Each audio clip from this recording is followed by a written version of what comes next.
এইরকম ঘৃণ কাজ উনি কখনো করবে না। পাকিস্তানের মাটিতে আমরা 10 উইকেটে টেস্ট জিতলাম। সাকিব আল হাসান তার নামে একটা মিথ্যা মামলার একটা ছিল।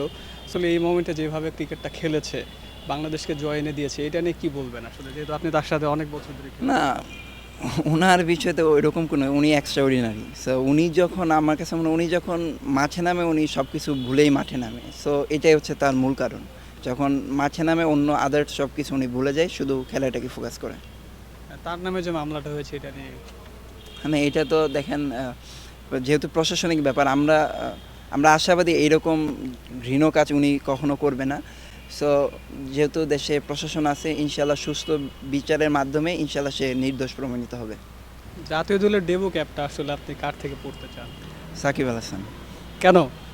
না, আসলে ওনার কাছে ভালো লাগে। আমি ছোটোবেলায় ওনার খেলাই ভালো লাগতো।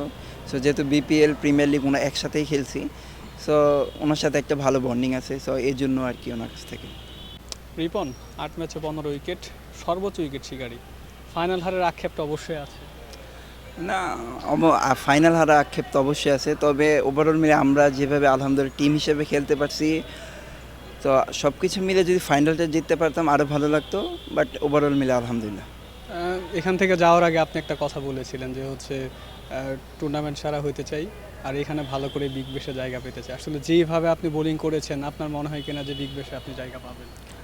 না, ফার্স্ট অফ অল পারফর্ম করলে ইনশাল্লাহ সব জায়গায় সুযোগ আসবে। সো এরকমভাবে যে একটা সিরিজ ভালো গেছে দ্যাটস মিন সব কিছু না। যদি আমি এরকম কন্টিনিউ ভালো করতে পারি, ইনশাল্লাহ সুযোগ আসবে। ভিন্ন একটা কন্ডিশন, আসলে সেই কন্ডিশনের সাথে মানিয়ে নিয়ে কিভাবে কি করেছেন যদি একটু বলতেন?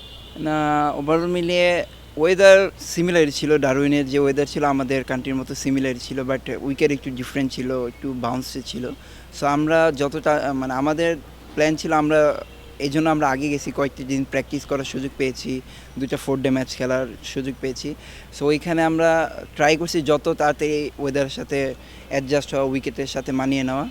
সো আমরা যেহেতু প্র্যাকটিসে বেশি সময় পেয়েছি, সো আমরা আগে থেকেই রিড করতে পারছিলাম যে উইকেটটা কীরকম হবে। সো ওই প্ল্যানেই আমরা বল করছি। আমি 2টা ফর্মেটে আসলে 3 ফর্মেটে এনজয় করি। লাল বল হোক বা সাদা বল হোক, আমি সবগুলোতেই এনজয় করি। লক্ষ্য তো থাকবেই যে ন্যাশনাল টিমে খেলা। শুধু ন্যাশনাল টিমে খেলা না, লক্ষ্য থাকবে যে আমি ন্যাশনাল টিমে যাতে লং টাইম খেলতে পারি, আর কি ডমিনেট করে খেলতে পারি। সো লক্ষ্য এইটাই যে শুধু ন্যাশনাল টিমে খেলা না, যাতে আমি কন্টিনিউ খেলতে পারি, ভালো করতে পারি, দেশকে ভালো কিছু উপহার দিতে পারি, এটাই হচ্ছে লক্ষ্য।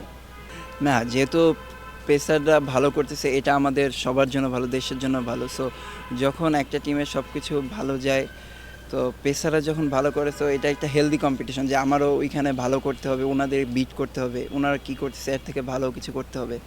সো যখন একটা টিমে হেলদি কম্পিটিশন শুরু হয়, তো এটা টিমের জন্য ভালো, দেশের জন্য ভালো। না, গাজীপুরের মানুষ আলহামদুলিল্লাহ সবসময় সবাই আমাকে সাপোর্ট করছে। শুধু আমাকে না, যারা খেলতেছে সবাইকে সাপোর্ট করে, তারা খুব ফ্রেন্ডলি।